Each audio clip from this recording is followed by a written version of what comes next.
کریم علیہ السلام by the وے قضائے حاجت کے لیے ایک باغ میں تشریف لے گئے. حضور باغ کے اندر داخل ہوئے ہی تھے، اونٹ بندھا ہوا تھا. تو حضرت ابو درداء رضی اللہ تعالیٰ عنہ کہتے ہیں وہ اونٹ نے حضور کی طرف دیکھا تو اس نے رونا شروع کر دیا. اصل میں دکھ پوچھنے والا کو ملے تو پھر ہی رونے کا مزہ آتا ہے. ہر جگہ تو دکھ سنایا بھی نہیں جا سکتا. ایسا ملے نا جو دکھ پوچھنے والا ہو، تسلی تشفی دینے والا ہو، جس کے کندھے پہ سر رکھ کے بندہ دیر تک روئے. اونٹ رونے لگا تو حضرت ابو درداء رضی اللہ تعالیٰ عنہ فرماتے ہیں نبی کریم علیہ السلام اس کی طرف بڑھے. حضور نے اس کی پشت پر ہاتھ رکھا تو وہ اور زیادہ رونے لگا. پھر میرے محبوب نے اپنے کان مبارک اس کے منہ کے قریب کیے تو اس نے کوئی بات کی. محبوب نے فرمایا بلاؤ نا اس کے مالک کو کہاں ہے. وہ جب آیا تو حضور صلی اللہ علیہ وسلم نے فرمایا کہ تم اسے اس کی ضرورت سے زیادہ اس پر وزن رکھتے ہو، اسے اذیت دیتے ہو، تکلیف پہنچاتے ہو. پھر حضور علیہ السلام نے فرمایا اسے کھانا اور پانی وقت پر نہیں دیتے، دھوپ چھاؤں کا خیال نہیں رکھتے. اور آخری لفظ حدیث کے محبوب فرمانے لگے تم اس کے بارے میں اپنے رب سے نہیں ڈرتے، اس کے حقوق کے تحفظ کے لحاظ سے تم اللہ کا خوف نہیں رکھتے، وہ تم سے پوچھے گا اس کے بارے میں. یہ حدیث حضرت ابو درداء رضی اللہ تعالیٰ عنہ نے سنی ہوئی تھی نا. جب آپ کا اپنا وقت وصال آیا نا تو حضرت ابو درداء نے بھی اونٹ رکھا ہوا تھا. جناب ابو درداء رضی اللہ تعالیٰ عنہ نے گھر والوں سے بھی معافیاں مانگی، رشتہ داروں سے بھی، دوستوں سے بھی. تو پھر اونٹ کے سامنے بھی جا کے کھڑے ہو کہنے لگے اونٹ دیکھنا اللہ کی بارگاہ میں میری شکایت نہ کر دینا، اس کے حضور کہہ نہ دینا کہ یا اللہ اس نے میرے حق نہیں ادا کیے. فرمایا میں نے کوشش کی ہے تیرے حقوق ادا کرنے کی، اور اگر کہیں کمزوری رہ گئی تو مجھ سے درگزر کرنا. یہ انداز تھا ان لوگوں. جن باتوں کا ہمیں پتہ چل چکا ہے اس پر عمل کی بھی تو کوشش ہونی چاہیے. تو میرے عزیزوں جانوروں کے حقوق میرے نبی کریم علیہ السلام نے بیان فرمائے. سب سے پہلی بات حضور نے یہ بیان کیا کہ جانور کو گالی نہ دو. ایک شخص نے ایک مرغ کو گالی دی تھی تو نبی پاک علیہ السلام نے فرمایا اسے گالی نہ دے، یہ تو تجھے آذان کے لیے بیدار کرتا ہے. پتہ نا کچھ نوابزادوں اور شہزادوں کی نیند خراب کرتا ہے مرغا بھی. تو خیر مرغوں نے اذانیں پڑھنی چھوڑ دی. تکلیف کی بات ہے، خوشی کی بات نہیں، درد کی بات، یہ اذیت کی بات. یعنی وہ وطن بھی کو وطن ہے جس میں اذان کی آواز ہی نہ آئے، وہ دیش بھی کو دیش ہے. ہم جا کے اب بسنے لگے ہیں ٹاؤنوں کے اندر، سوسائٹیوں کے اندر جہاں اذان کی آواز ہی نہیں آتی. کچھ جگہ ہے جہاں اذان کی آواز ہی نہ آئے. ہمارے ہاں جو غریب لوگ ہوتے ہیں نا وہ گدا ریڑھی پہ دفعہ سبزی بیچتے ہیں. یہ ہمارے آج کل کنو بہت زیادہ ہیں مارکیٹ میں، تو میں دیکھتا ہوں کہ سڑک کے اوپر گدے کو بھی کھڑا کیا ہوا، اس لیے کہ اب وہ اسی کے اوپر سارا دن رکھیں گے اس کو، اور شام تک جب تک بکے گا نہیں اس بیچارے کی خلاصی نہیں ہوگی. نبی پاک صلی اللہ علیہ وسلم نے فرمایا کہ جانور کو سواری بناؤ، کرسی نہ بناؤ. دو صحابہ بیٹھے تھے گھوڑے کے اوپر، ایک ادھر بیٹھا تھا ایک ادھر بیٹھا تھا. دونوں آپس میں باتیں کر رہے تھے. جس طرح ہمارے زمانے میں جو نئی کار خریدتا ہے نا تو اس کا بھی کوئی واقف مل جائے تو وہ روڈ کے اوپر کھڑے ہو کے بات کرتا ہے، چونکہ روڈ تو اس نے الاٹ کرایا نا اپنے نا. تو میرے جیسا آدمی کئی دفعہ پیچھے ہو بھی نا. تو ایک دن بچہ مجھے کہنے لگا کہ زور سے ذرا ہارن دی. تو میں نے کہا یار اس کے پاس نئی دولت آئی ہے تو مطلب اس کو ہارن نہ دے، پتہ نہیں کہاں سے بولے گا. تو اس کا تو کچھ نہیں بگڑے گا تو ہمارے لیے مسئلہ بنے گا. یہ ارجنی اب یہ کھڑا ہے تو کھڑا، یہ اس کو لوگ چودراہٹ سمجھتے ہیں. یہ چودراہٹ نہیں ہوتی، اس سے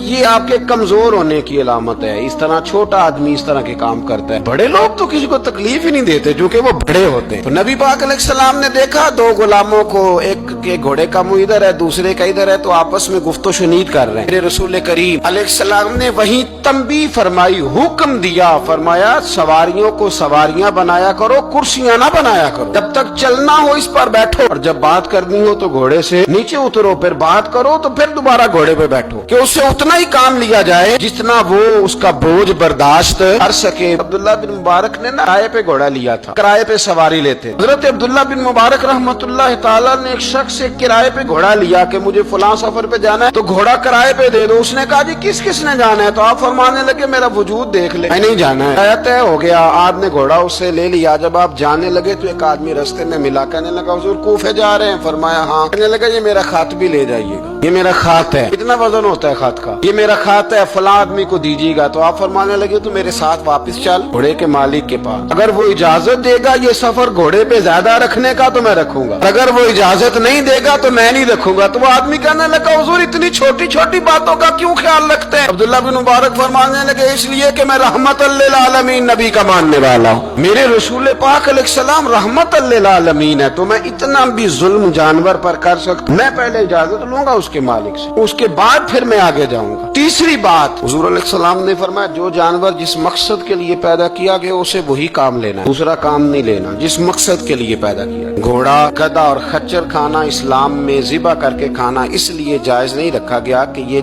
सवारी के जानवर है, तो जो सवारी के जानवर होंगे उन्हें ज़िबा करके खाया नहीं जाएगा, उससे सवारी का काम लिया जाएगा। और जो जानवर गोश्त वाले होंगे उनसे गोश्त का काम लिया जाएगा, जो दूध वाले होंगे उससे दूध का काम लिया जाएगा। बुखारी मुस्लिम में मौजूद है, नबी पाक अलैहिस्सलाम फरमाते हैं एक शख्स ने बैल पर सवारी कर ली, उसने सवारी कर ली और जब वो थोड़ा सा आगे गया ना तो बैल अपना मुंह पीछे करके कहने लगा मैं सवारी के लिए नहीं पैदा किया गया। अल्लाह ने उसे जुबान अता फरमाई और बैल बोल पड़ा, कहने लगा मुझे हाल के अंदर जोत ले, ये काम मुझसे ले ले, लेकिन तू मेरे ऊपर सवारी नहीं कर सकता, सवारी के लिए अल्लाह ने घोड़े पैदा किए, ऊंट, गधे और खच्चर पैदा किए हैं, जो जानवर जिस मकसद के लिए होगा उससे वही काम लिया जाएगा। एक बात और करने लगा हूँ, जरा सख्त है, जानवरों को लड़ाना हराम है। हज़रत अब्दुल्ला इब्न मसूद रदी अल्लाह तआला अन्हु रवायत बयान करते हैं, फरमाया लानती है वो शख्स जानवरों को आपस में लड़ाता है, वो लानती है जो जानवरों को आपस में, मैं और आप उस मुल्क में रहते हैं जहाँ करोड़ों रुपए की शर्तें लगती हैं जानवरों की लड़ाई,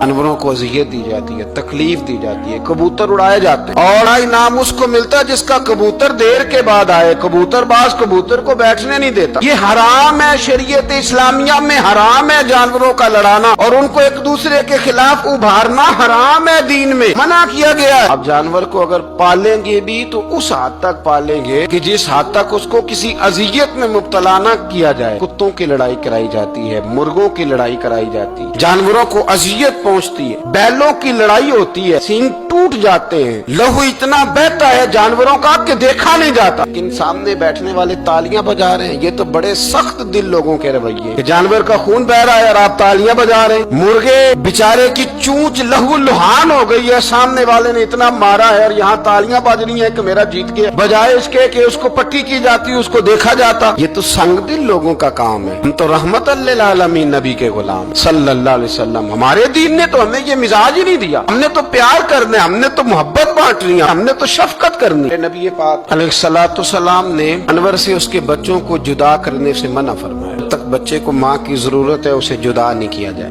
जब तक वो दूध पीता है उसे जुदा नहीं किया जाए। प्रिया का बच्चा भी छोटा है और उसकी माँ उसके लिए दाना लेके आती है तो उसे माँ से जुदा नहीं किया जाएगा, उसकी जज्बात का, एहसासात का ख्याल रखा जाएगा। यहाँ तो मेरे देहातों के जो बड़े समझदार किस्म के, समझदार खुदरी किस्म के लोग हैं, उनका भी जब बहू से इख्तलाफ होता है तो कहते हैं इसके बच्चे रख लो, ये जब खुद रोएगी तो लौट के आ जाएगी। इस महबूब ने जानवर से उसके बच्चे जुदा करने से मना किया, माँ से बच्चे जुदा कर रहे हैं। और सियाने लोग, कुछ मेके भी ऐसे हैं, मेके भी, वो कहते हैं बेटे तू आजा और बच्चे वापस कर दे, इसलिए कि भाई हमारा नहीं उनसे निजाम चलेगा, बच्चे उनके हैं तो तू उनको दे। या कितना जुल्म है ना, इंसान हो के ये बात कर रहा है, समझदार हो के, अक्लमंद हो के, जी शऊर हो, दावा है इसकी बुजुर्गी का। नबी रहमत अलैहिस्सलाम के गुलाम हजरत अबू हुरैरा रदी अल्लाह तआला अन्हु फरमाते हैं, मिशकात में मौजूद है, फरमाया एक चिड़िया आई और आके मेरे नबी के कंधों पे बैठ गई। उस चिड़िया ने क्या कहा कि महबूब की आंखों में आंसू आ गए, हुजूर रोए, फटाफट हुजूर उठे, मैं कौन इसके बच्चे उठा के लाया, इसने इसके बच्चे उठाए, कौन है जल्दी बताओ। हजरत अबू हुरैरा कहते हैं एक सहाबी है कि या रसूलल्लाह मैं जरा पसंद आ गए थे तो मैं उठा लाया। हुजूर ने फरमाया इसे वापस कर देना, ये मेरी बारगाह में शिकायत कर रही है तो कयामत में भी तेरी शिकायत करे, जा वहीं रख के आ जहाँ से तू उठा करके लाया था। मेरे दोस्तों, दीन इतने आला हुकूक बयान करे जानवरों के,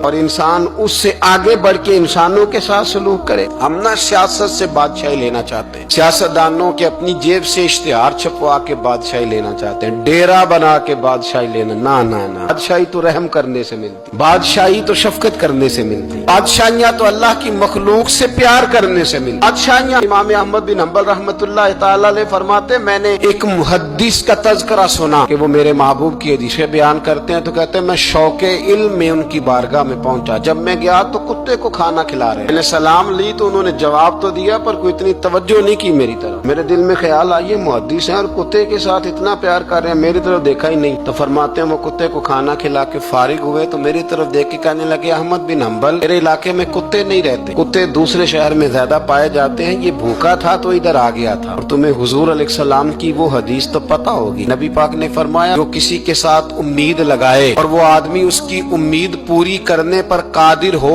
फिर भी उम्मीद पूरी न करे, तो कयामत के दिन अल्लाह उसकी भी बहुत सारी उम्मीदें पूरी नहीं करेगा, उसे सजा मिलेगी। उम्मीद पूरी करने पर कादिर था, मजबूर नहीं था, पर पूरी न की तो उसे कयामत के दिन सजा मिलेगी। फरमाया